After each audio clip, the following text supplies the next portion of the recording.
যে ঈমান প্রয়োজনে জ্বলে ওঠে না,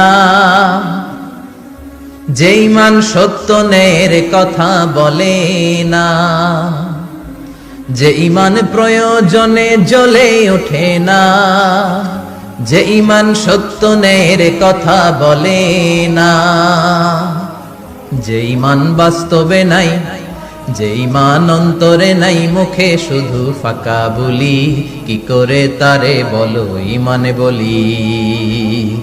কি করে তারে বলো ঈমানে বলি, কি করে তারে বলো ঈমানে বলি, ঠিক কি না? যে ঈমান দিন কায়েমের আন্দোলনের ধার ধারে না, যে ঈমান পোশাকধারী কোরআন হাদিস তাও পড়ে না, যে ঈমান খাজার নামে মাজার গড়ে ফুলুস কামায়,